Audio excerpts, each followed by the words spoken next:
Hello, everyone. Thank you so much for joining me. Amanda T here on Create Your Future. I'm so grateful you're here. I have a wonderful video for you today on insecurities. I'm really excited to bring you this video. It is 100% based off of past client conversations. Over the past 6-7 months, I've been taking notes on what you have said and what I have said in response. Everybody seems very happy and secure. So given that, I'm going to go ahead and present you with these notes here that I've written. And I'm going to intend that you all like, share, comment, and subscribe. I do reply to the comments. And before I begin, I actually did have a client last night, and he wrote in right after saying, if you could please give Amanda T unlimited stars. She was a great pleasure to work with. Thank you very much. So, why do we get insecurities? Well, the answer is really simple. It's just based on our primal crocodile brain, basically. The fear sensor of thousands of years of fitting in, meaning survival. You know, I really like to talk about like Elizabethan England during the Renaissance, when people were becoming richer, more of a merchant class. Think of the Holbeins, things like that. They're artists. As they made more money, as they became more famous, it was quite a threat to the nobility, as that was pretty much what they had to make sure that there was an us versus a them. This is what made us different. This is why we were special. You know, so it was actually outlawed that only certain members could wear like the color purple, the color of royalty, the color of divinity. And so, you know, you could be flogged, you could be fined. There were real consequences to your safety, to your survival for just wearing a color. And it was actually very limited. I think it was like 5 people because she didn't have a lot of living relatives around. But so then think about like the Medicis, when the merchant class in the Renaissance really started building up and becoming very popular and more money. It was a real threat to the nobility's security. So a lot of times, you know, if we're trying to step even a toe out of line, there was someone to push us back into what would make us safe. I even think about, it just breaks my heart. Too many times I've seen kids out of high school, getting ready to go to college, their entire life up into this point, everybody's asked, what do you want to be? What are you going to be when you grow up? And I actually had a distant relative who wanted to go to college for ASL, and they got in and they were accepted. Oh my gosh, I can feel it right here, because to me, it just broke my heart instantly. Everyone in the family started shutting it down. You're going to have to take out student loans. ASL, how are you going to make money doing that? You need to start doing this. You need to start doing that. You couldn't be a burden. You can't be a burden on the family. Of course, no one would say that, but their survival depends on your survival, right? We've done our raising and things. It's time for us to now be able to keep some of the money going this way for longevity. There is a point to that. But to me, passion speaks a lot louder. You know, I think a lot more money can be made in the areas where you actually enjoy making them. So the point of all that actually is, though, is that a lot of times, even today, stepping out of line of what is seen as secure for you in whatever community space you are in can make the difference between having that community and not, which is oftentimes also very confusing. Like me, I get to do whatever I want. I don't depend on anyone for my survival. So that allows me to do the job I want, to have the life I want, to put my son in the school I want. However, it does also take me away from certain community things, because everything I want is like handpicked. So there is only me, right? And it can get very confusing as to when to step out of the box and be yourself, and when to get back in the box and have security in this day and age when your survival is not dependent on the group. That also being said, you know, if there were dowries and things like that for a very, very long time, and I can no longer explain my worth in a textile type way, in something that's actually physical, as coin, as animals, as land, what is to differentiate me from this person? I have to then be better. I then have to keep rising, right? You don't feel like you can be calm for a minute because there's always going to be a competition of someone who's trying to take what's yours. So in a modern day and age, we're going to start talking about like physical things. A lot of the people who call will talk about their nose when they're talking about insecurities. Now, I have a slightly larger nose than what I would like, and I made my peace with that when I was like 15, 16 years old. I didn't want to get a nose job. I didn't see it as like necessary. I feel like it fits my face plenty well. Everybody has one, and it fits my genealogy, which I decided to enjoy and like. You can literally freeze frame this part of my face. You can look at my son, we're identical. My cousins, we're identical. This part of the family where I get this from, we all look the exact same. And that's exciting to me because I know where those people come from. I know how many years back until they're back in the old country, so to speak, and there's more like that. So I decided to embrace it as part of my history, especially because I don't have any. We came here to become American. We got nothing. We lost everything. So my nose is pretty much all I can say. I inherited. Everything else is new. So I like to look at my features that way. Now you can always change them physically or with manifestation, but nothing is going to, I'm not going to compare little Miss Susie Perfect nose with myself. We have other things. She might have the better nose, but maybe I'm better at something that she's not. I don't have to compare myself to people in that way. I'm not in competition. I'm not trying to win a nose beauty pageant. If this is my life, I want to live a good life. And my yardstick is a lot longer than this. And like I said, that seems silly, but noses are a big deal when it comes to people, probably because it's just right there in the middle of your face. But, at the end of the day, presidents, actors, all of these things, like what's that one, that cowboy? He has a really big nose. I can't remember his name all of a sudden. Oh, that's going to bother me. Anywho, the point is that no one's going to not love you because of your nose. No one's not going to choose you because of your nose. No one's not going to decide anything about you based on your nose. And if they're literally saying Amanda T has this nose, but Susie Q has that nose, well, I'm going to pick Susie Q. I didn't want you anyways. Bye. So Eleanor Roosevelt has a great quote that says, "No one can make you feel inferior without your consent." Basically, that means no one can take your power. You give it to them. What does that mean? Because that used to confuse me. So it wouldn't bother you unless you'd already judged it as inadequate in some way. So if, Jerry shows up and is choosing between me and Susie Q, and he's like, "Oh, I need to pick Susie because Amanda T has the bigger nose." It doesn't bother me. It's just, okay, whatever. I brush it off. It doesn't mean anything. Oh my God, my nose is too big. Jerry's not going to pick me because of my nose. If I could just fix my nose, then everything would be better. And he says that. I'm going to bury myself in shame and self-loathing because why didn't I have a better nose? Why wasn't I better? That's not the yardstick on how love is actually made or judged. It's not that shallow. We're making it that shallow.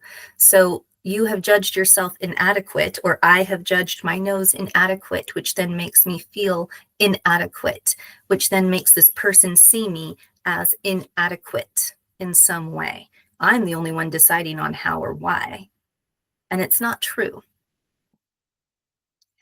So think about that when you're nitpicking on yourself, because a lot of my clients do. I think a lot of the world does. But when you're picking yourself apart, only you're judging yourself like that. And then you're sprinkling it out like everyone is you pushed out like salt. Oh, here, you can all have a little bit. You can all judge me the way I judge me. I love my nose. There's nothing wrong with it. It is a little bit crooked. I don't know if I was born with it that way. There's a story that I did get run into a cabinet on accident. Whatevs. So we talked about the nose.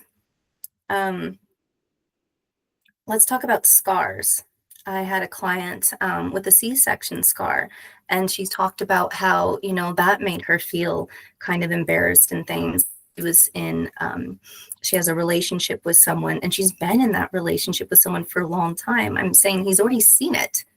If he didn't like it, if he thought it was hideous, if that was really the reason not to be with you, he would have run the other way and said so, or not said so. He wouldn't have continually put himself in the position to see that scar, right?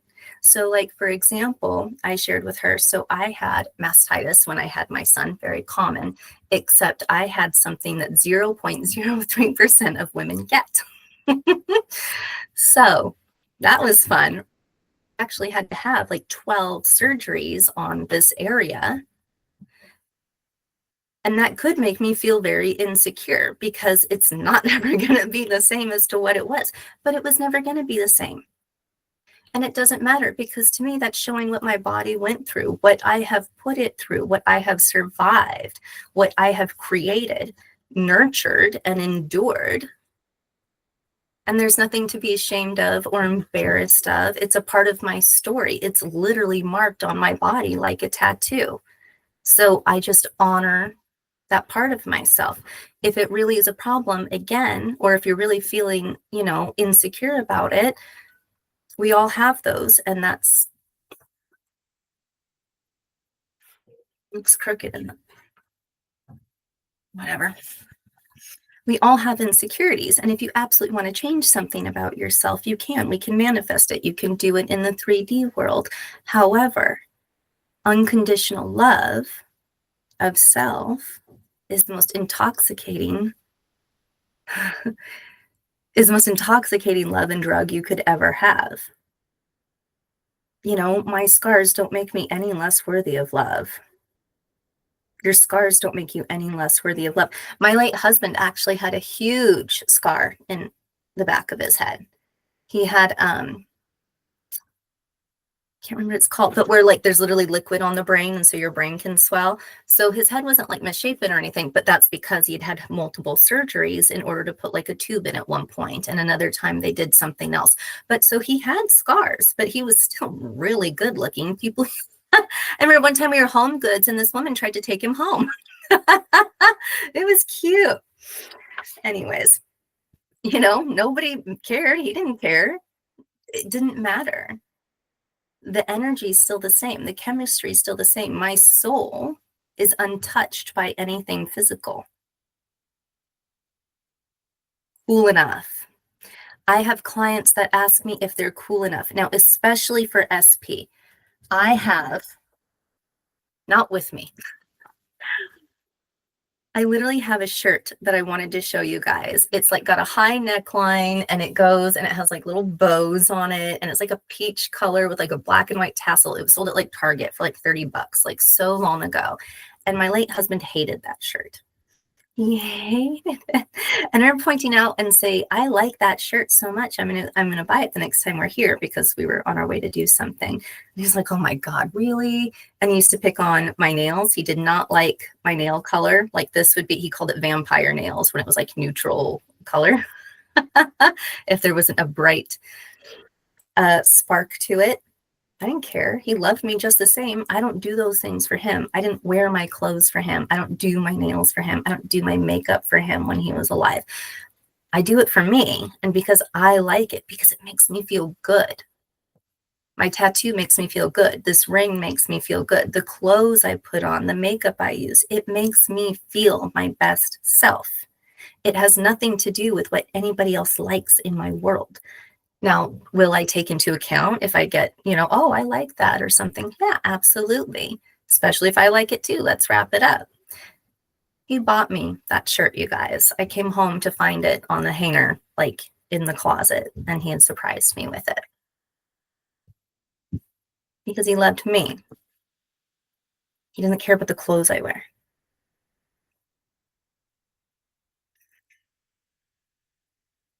The cool enough thing also has to go with like, who are you as a person? I'm a nerd, you guys. I'm a geek. Like I will prattle about medieval history and the classics for hours. And I love it. Like, did you see how my eyes got wider, how I seemed more excited? My smile got brighter. I love when I see that in my clients, when they start talking about the things they love and that they're passionate about, because you see them light up, you see them come alive. And so for me, even though people would make fun of the things I enjoy, like this is my coffee mug that broke. You guys have seen it in other videos. But I got this in Mont Saint Michel in France. Incredible, incredible place if you ever get the opportunity. And I love it. It's very old-fashioned. When I was a kid, I played violin and I picked out this case that looked like a floral tapestry, like that heavy fabric with the old colors, like the muted pinks and things and flowers. And everybody asked me if my mom picked it out. That used to happen a lot when I had my first house. People asked me if my mom decorated it and things. And I said, no, this isn't her style at all. I'm the one that likes the gold and the gaudy. I like very textiles, fabrics, colors. These things are all very important to me. And I pick them. I'm out of cups right now, you guys. I'm using my great grandma's that came with my china, little cups, because I will not buy cups until I've absolutely decided on the perfect ones for Amanda T. I've almost got it decided. But I don't care. I know, and I normally do water goblets. I will probably do what other people would consider a wine glass. But to me, I like a water goblet. I don't need to have a cup. I'm a cup. What does that say about me? That does not express the trueness that is within here. And that is cool. That makes you cool. You're a unicorn. The way you look, the things you like, what you enjoy, what makes you excited. All these things, you bring them together and there will never be anyone like you. I have two clients that I call the twins. Their stories are almost exactly identical. Their lives are nearly exactly identical, but they are two completely different people. So when I coach them, I do it two completely different ways, even though things are the exact same. It's never going to be the exact same because you as an individual, especially when you're magnetic, can move mountains. So I'm going to tap in to what the world says is not cool about me, but that I feel is cool. I think it's cool. I think it's exciting. And I think what it says about me is that I'm an individual. And I love that. And I'm going to harness that. And I'm going to turn that energy. Do you see how calm and quiet it got? Because I can literally feel my internal, like my soul being like, yeah, I like that. Let's do more of that. And I just got a download of a slip and slide. Like here I am talking about medieval energy. And I'm like, you know what? I also really love slip and slides. I do. When I took this trip to Paris, how many of you would do this? Comment down below. I literally was watching the show Versailles with whatchamadieli Athelstan from Vikings. That's not the actor's name. And I thought, wow, I haven't been to Versailles in a long time. And I booked the trip. It didn't happen for 6 months. I could have gone relatively then if I had wanted to. I still kind of plan out my life, but I like that I'm a spontaneous person. I like that I'm willing to take the jump, the risk, that I'm willing to move if I want to move.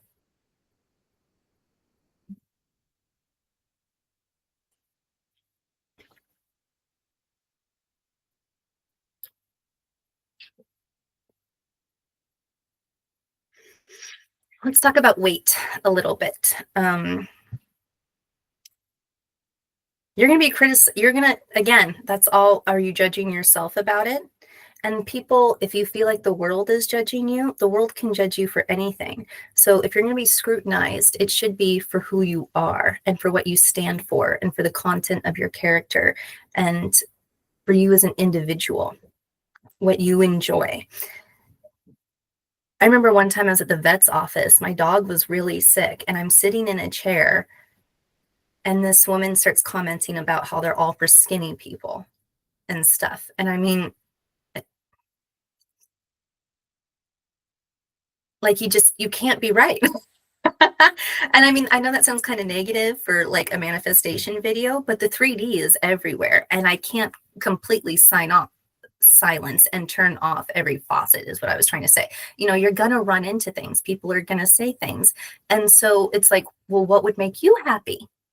What can I do for you? I actually worked hard to get down to this weight because I'm very short. So when I gain weight and it's a lot and it's fast. And I couldn't even I gained it was probably like 20 pounds, to be honest. It was probably like 20. Oh, a while back now. But I couldn't play with my son. I was too tired. I had to, because that's what was important to me. I want to chase my son around in the yard. I want to chase my son around. But I mean, he likes to do that. He likes to run. And I couldn't keep up with the 6-year-old, so I had to do something about it. Apparently, it made her uncomfortable. She was uncomfortable with her weight, and she wasn't a very heavy person. And you think of people like Oprah, they're complete powerhouses. They have empires. Everybody at the Harpo Network answers to her. If you watch old episodes, and even more current ones, I don't think there's ever been an episode where she did not comment on her weight. For someone as enlightened and for someone as spiritual and for someone as rich with everything about her, it clearly was right here. And it didn't falter. She never really overcame it. Not to speak for Oprah. The point is go back. You'll see her comment on herself about her weight every single time. That must be exhausting. That must be exhausting to want to change yourself so much. I'd rather just love myself for who I am. It's a lot easier of a path. You get a lot more too. A lot of my clients, the client with the scars, the client with the nose, she's had quite the glow up. She's feeling so secure. She's feeling so great about herself. She's not even worried about SP. She's like, I've got it all. Are you kidding me? I'm rocking it. Everything she was insecure about is now turned on its head. She loves herself now instead, unconditionally. It just makes me feel so good. It makes me feel so good. I'm imagining that last call when she was just, yeah. Anywho.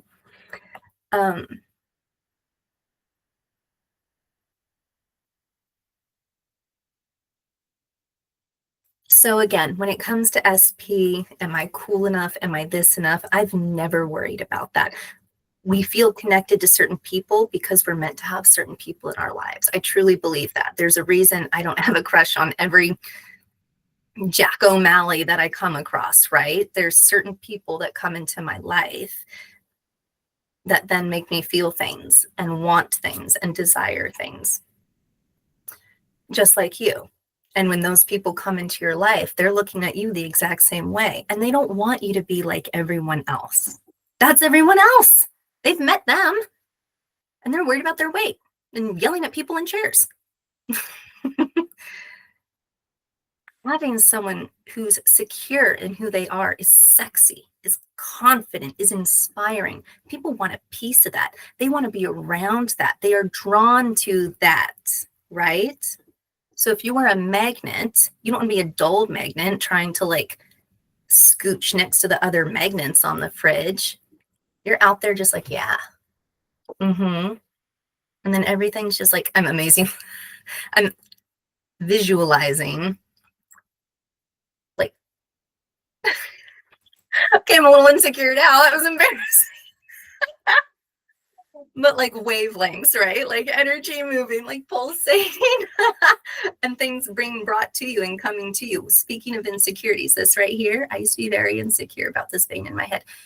I would literally delete pictures. And I don't have a lot of pictures of me with my son because I'm not a big selfie person. And when you're single mom, you're kind of hey. But the pictures where I'm the most happy, I have, can I do it again? This vein in my head. And I would literally delete the pictures because I didn't like how I looked in them. And I remember an old SP actually said, we were having a long conversation. I won't get into it too much, but he goes, I've never seen you look so happy. And I'd said the thing about the vein, and he's like, you know what? Like, all I see now is when I see that, it's like, wow, she's radiating happiness. I'm not insecure about it anymore. It's part of who I am. It's part of my face. And you know what? It's true. When I feel good, so does it. So, you know, if I am a master manifester, if I am a God and I came down to this earth and this body, I'm pretty sure I chose it for a reason. I'm pretty sure I love it. I'm pretty sure I like it. I'm pretty sure there's things about it that I'm like, ooh, girl. So in this world where we have Fiji and Antarctica and paradoxes and valleys, and you know, you see what I'm getting at. Like, you have broccoli and you have mangoes. You have everything. You have rocks and you have sand and you have ocean and you have desert and you have rainforest. Why don't I get to be as incredible as Mother Earth? Why don't I get to be as diversified? Why don't I get to be as deep as the Grand Canyon and as strong as Everest? Why don't I get to be as peaceful as a meadow one day and as crazy as a hurricane the next? You get what I'm saying, right? I'm just saying. The point is that this is a special recipe that makes up me. And I'm going to love that. And I'm going to eat it up. And I'm going to watch my SP revel in it like a dog rolling in the yard, being like, oh, that's the stuff. That's the spot. Because no one can do what I can do. That's why I'm here. That's why I'm me. No one can do what you can do. That's why you're you. That's why you're here. That's why you're loved unconditionally for who you are. And if you're not, you should be. And you need to start with yourself. Because we can only love others as much as we love ourselves. And we don't want to limit others. And we don't want to limit ourselves. I intend that this video helped, made everybody feel a little bit better. I love you all. Have a great day. Bye.